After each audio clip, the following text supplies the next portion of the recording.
Hello everyone, welcome to IBC 2012 and welcome to the Autodesk booth. We're really happy to have you here. We've got a full crowd here for the demo today. We have a special guest, a guest presentation from Giles Cheatham from ETC, or Electric Theatre. Yep. What's the C stands for? Collective. Collective, Electric Theatre Collective. Yep. And, pretty wordy. No, it's a great name. I like the etc. kind of logo. You got your T-shirt on today. Exactly, a bit of promotion. That's self-promotion. That's good. Of course. And we really appreciate you coming over from London, but we know you from other places. So tell us a little bit about your background, your history with Flame, and sure. and how you came to bring this presentation to us today. Yeah, definitely. Well, good afternoon. My name's Giles Cheatham. So I originally started in the industry in '95. Okay. Started working in Henry in about '98, which was a great piece of kit. But back then I was always really keen to get into Flames. It was kind of like, you know, the piece of compositing software available. So in about 2000, I moved into Flame, and I was working at a company called Soho 601. I was there for a few years, and then in 2003 I joined the mill in London, which was pretty well a baptism of fire. You know, just working on some pretty serious projects that the mill and these big boys kind of get to work on. So I spent 5 years in Mill London working on some really great projects, and then I moved to LA and worked for the Mill LA for 3 years. Okay. And then last year, 4 of us from the mill decided it was time to move on, and we set up our own visual effects company in London, the Electric Theatre Collective. So that's been going for about 10 months now, and it's been a great experience, and we've been working on some really great projects. Yeah, well, that's a great story. So basically, learned the ropes, working for all these big important companies. Decided to break out on your own, start your own boutique. You might call it, a little kind smaller. of boutique. Yeah, we're pretty small. We started with, so when we set up last year, we started off with 1 Flame, 1 Flare, and 3 Myers workstations. Okay. So it was all Autodesk actually, and now we're running kind of 12, 15 workstations, CG workstations with Maya, also with Houdini.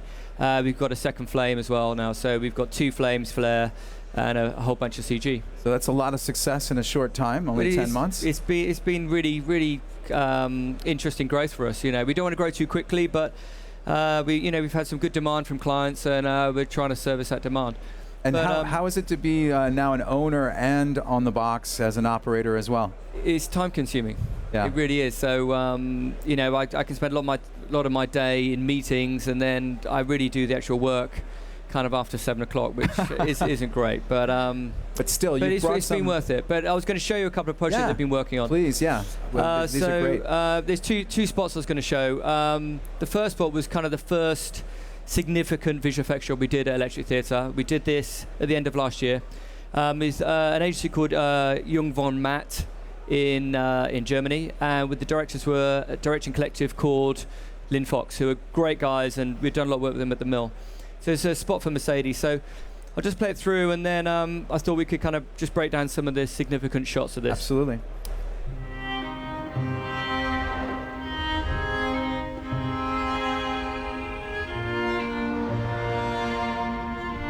You have always been there when we needed you.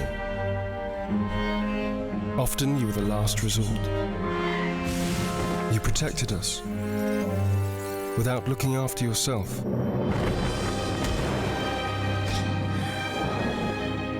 Stay as you are, Airbag. We will need you in the future.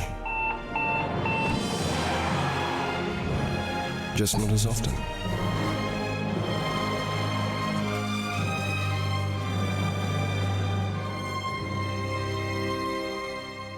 Beautiful spot, great concept. I love the idea of people driving without their car. Well, yeah, this is it. So, you know, it's a spot we're really proud of, but it's quite interesting. So, you know, the directors kind of came in with the storyboard and a script. So the first thing we have to do is try and work out how do we shoot this, and you know the idea of people floating and colliding, and it takes quite a lot of thought process to work it out. So kind of working closely with the directors and with stunt coordinators, we realized that the only way really to do it was using a series of rigs with people on rigs kind of crashing in the scene. Right. And then we obviously in Flame, we'd have to then just clean up the whole scene and use the key elements. So I was going to show you a couple of the couple of initial shots that we were working with, and then I kind of just show how we're kind of building up the whole shot really, and just the kind of layering technique that we were using. So this was the location shoot in Prague, kind of freezing cold night, 3 o'clock in the morning, and so just a basic kind of Moco rig. So the first thing we needed to do was just due to the lighting of the scene, we had a lot of flicker from the native lighting. So it was important for us to just to kind of clean up the scene, and then we're going to they wanted to kind of clean up the scene, and then we wanted to add a bit more of a cityscape and just start to really build the background first. So I was going to show you a bit of a breakdown of what we're doing there. So we had our scene here, and so the first thing we needed to do was kind of clean up these rigs, and so it was quite simple really. We're able to use the 3D camera tracking inside action. Right. And so I could just show you here. So we're able just to analyze the scene, get a perfect track, and then just use a projection with the still frame, track it in, and then the floor is going to start to kind of sit down quite nicely. So that was pretty simple stuff, but then we wanted to build up the cityscape as well. So I was on location, and so part of this whole job actually throughout was using different exposures of the skies, because it was shot at night. We weren't really getting the kind of city glow, so we had to recreate that in Flame. So on set I was taking lots of digital stills of different exposures of different parts of the city, and so then again in Flame just kind of tracking in a series of stills really, we were able to just kind of build up the scene and just really just soft matting the elements in, grading them in, and using different types of keys just to get them in, using some screen techniques, some blending techniques. Right. Creating a big matte painting in the background. Exactly right. So, we do a lot of matte painting in Photoshop, but we find that Flame is a great tool for almost doing live matte painting whilst compositing with the directors there. Now you've put in the guardrail or the yeah, exactly. So a pretty simple setup. So we just ended up using many G-masks for this. So doesn't look simple. There's a lot of garbage masks there. It's just a fairly laborious task that someone had to do, and unfortunately it was me. Right. But yeah, just using the kind of the again using I can take the CG track, the 3D track from the scene. I can apply this to this mat so that everything's going to be tracked and in sync. Everything locks perfectly. Everything locks perfectly. So then we have our scene here. So we've kind of just managed to put in our cityscape. We put in a little bit of kind of residual kind of glow into the scene, and we've cleaned up the floor. So the next kind of part of the process really was we had to get our guys in. Introduce the actors, and really the kind of the real kind of bones of the shot. So I'll just show you a couple of clips here. This is what we shot. So we had a couple of stunt guys on rigs, kind of flying into the airbag, and then Resistance would kind of throw them to give the kind of collision shape. But obviously all the wires need to be removed. Well, this is it. So this is the real problem. So, we're on set, and I'm asking can we get rid of this wire, get rid of that wire? Of course they can't. This is stunt guys, so they've got to have all this wire. So we're using the flare, which we have as an assist machine next to me. So we have a really talented Flame guy who can work the flare, and he literally pulls the shots straight from my stone and wires, and starts to clean up the shot. So our same guy, he was using kind of different live paint techniques in batch, and just slipping parts of mats and stuff, and through some good pieces of software and also a lot of hard work, he's able to clean up the shots here. Let me just show you. And just so people understand, Flare is the companion product to Flame Premium. So what it basically allows you to do is take the entire procedural compositing area within the software, which we saw Giles go into, and create that big spider web, that flow graph. Exactly right. That module exists in Flare, and so a talented Flame artist can work it, feed you back shots, and be like your assistant. Completely. The Flare for us is a really good piece of kit. It's a baby Flame, and it's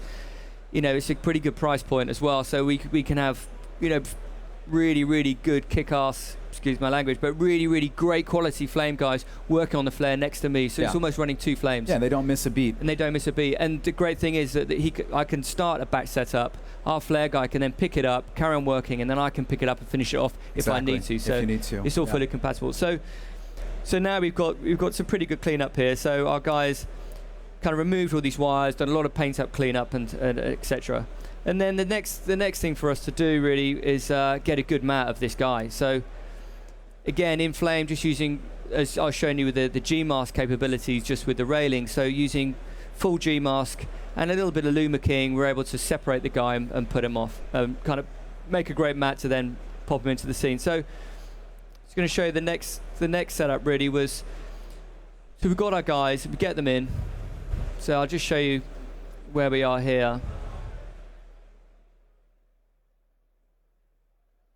So let me just go back a little. Here we go. So we've got our main guy here. So it's literally front back mat. Just kind of get him in, and then just using live color correctors. Let me just show you right through here.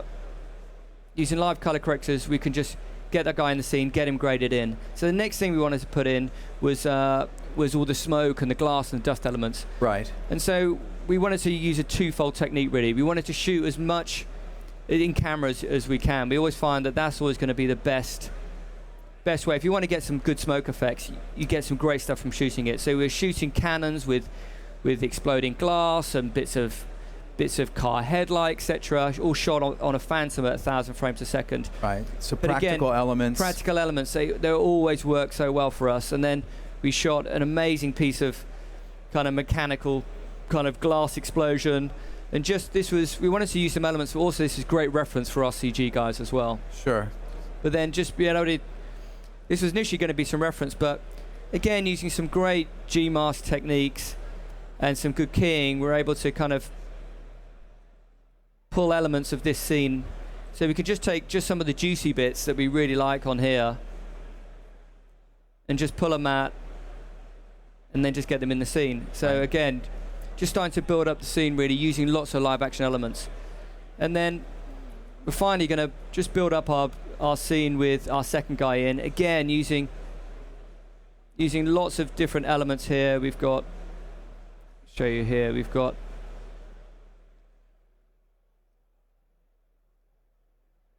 so here we're kind of separating parts of the glass, bits of the smoke, and we can just slowly build up the scene. Right. Now, so the scene was starting to build quite nicely, but the directors were quite keen to have some bespoke pieces of glass and smoke that we could really control around our guys to really kind of build the scene up. So we build up the scene using live action elements, but we can't guarantee that we can get glass passing past a certain part of his body, etc. So that's when we started using some CG Maya. Right. So you did as much as you can with practical shots, but then at this point, if you want to have like glass or debris going around the sides of the actors, at that point you need to use CG. Exactly right. Exactly right. So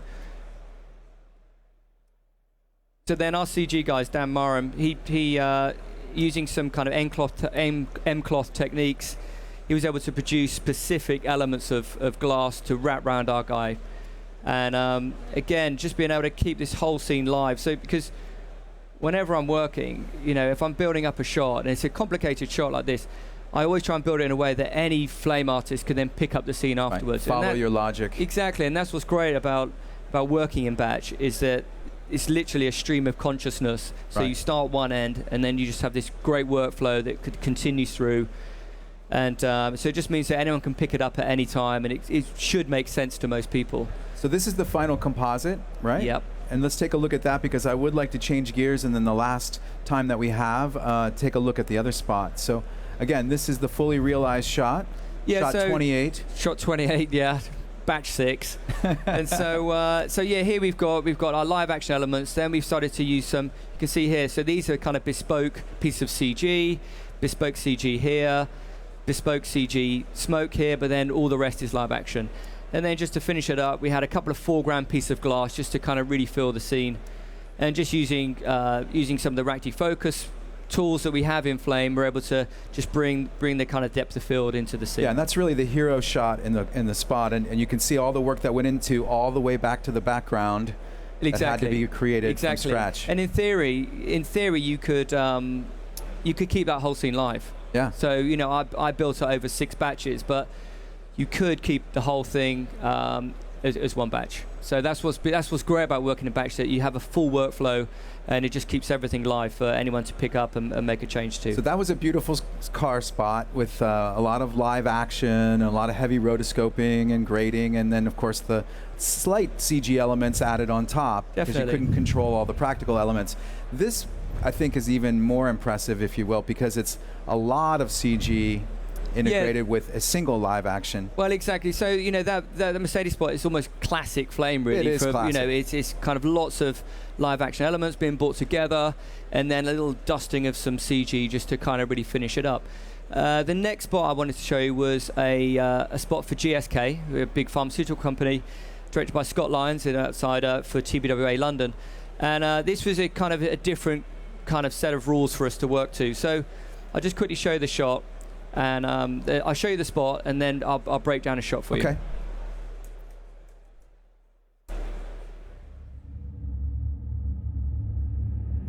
Number 5, representing Great Britain, Marlon Devonish.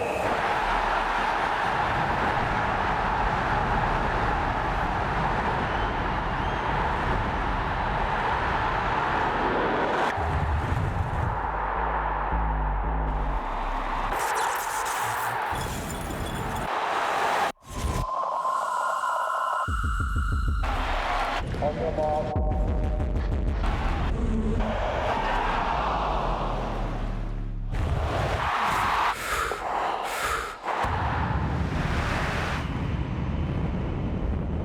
Set.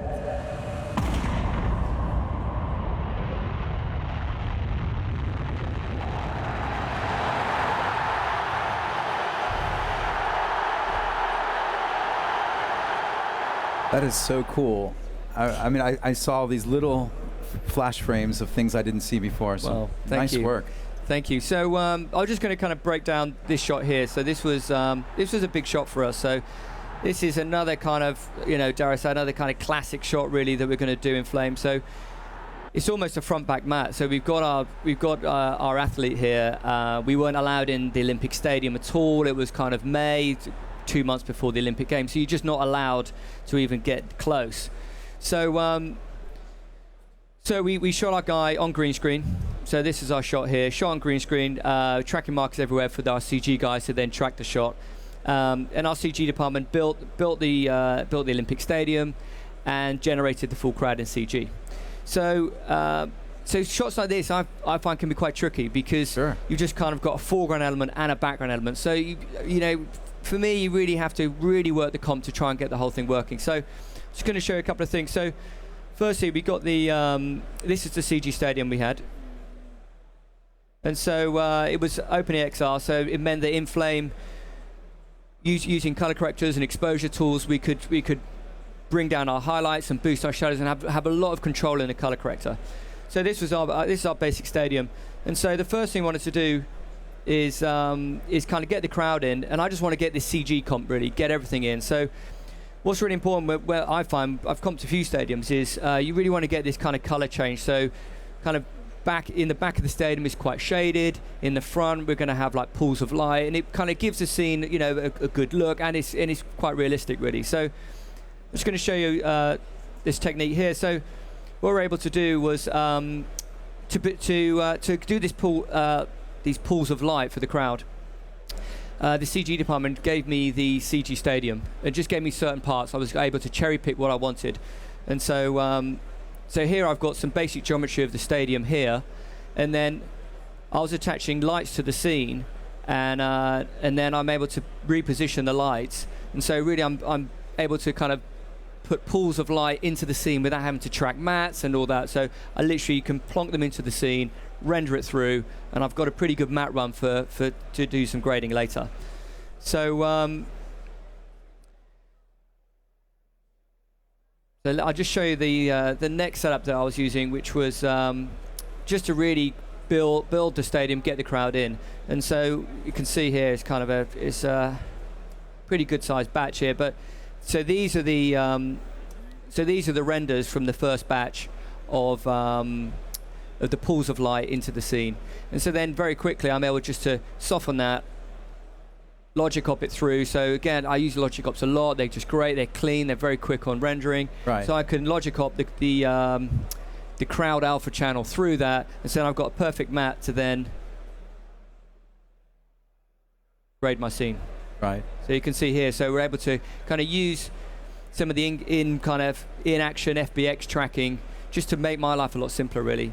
And then the next thing we wanted to do really was kind of start to build up the lighting in here. And so, you know, we all do, like we were chatting with Jason before, we all love a lens flare. And obviously with the stadium, you know, light is a really big part of it, and it's really going to make the scene. So again, using the same FBX tracks, I was given axes on all of these lights, and I was able to use the action-based, you can see here, the action-based lens flares, so you can cherry pick your lens flare. I was able to completely customize the lens flare to how I wanted it, and so therefore I don't have to track anything. It's all in the FBX camera. Yeah. It's all attached to the geometry. Yeah, So this is the beauty of having that seamless interoperability between the 3D programs and Flame. Completely. So we're able to kind of build up the scene using a few sparks here and there, but using a lot of kind of in-action techniques. And then the main kind of meat of the comp for me, and what was always going to be a little bit more tricky, is trying to get our guy in. So firstly, with green screen, as we all know, we often get a lot of green screen spill. So the first thing we did, we kind of set up a batch. Well, again, my flare assistant, he was able to take the scene and using some color warpers, some despill techniques, he was able to kind of wipe out, suppress any green that was left in our athlete's skin. So then, I'm just going to show you here. So, kind of my main action here is so this is where we're comping our kind of hero athlete, and so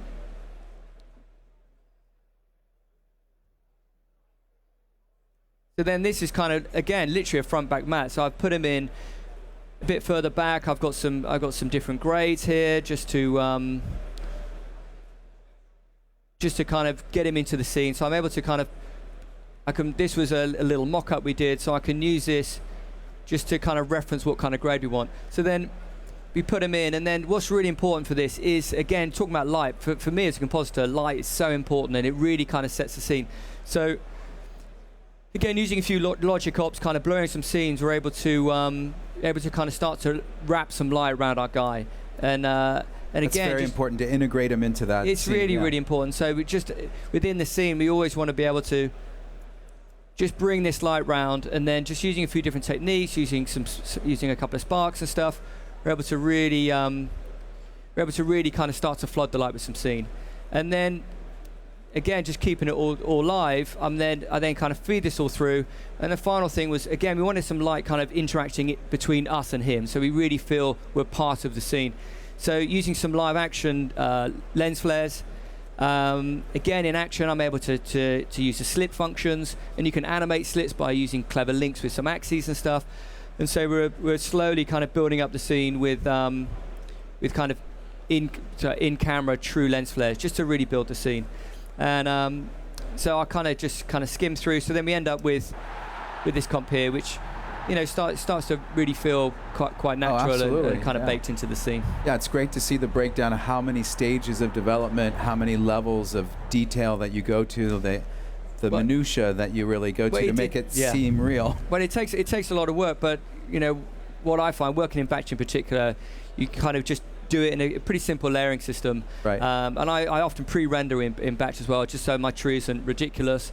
But as I said before with Mercedes, everything's completely live, so that if and often when a client wants to change something last minute, you know, often we have to change the billboard or something, we can just go back. You can just go back a couple of batches and change everything, and then just re-render, and it's not too much of a problem. Yes, well, that's an amazing presentation. Again, big round of applause for Giles Cheatham. Thank you. From Electric Theatre Collective, ETC in London. Indeed. Congratulations on your new business. It's only been 10 months. You're already doing this amazing work. So thank you very much. Hats off to you guys, and congratulations. More to come, I'm sure. Hopefully. Hopefully. Great. Well, thank you very much for that. Bill. Thanks for coming to Amsterdam.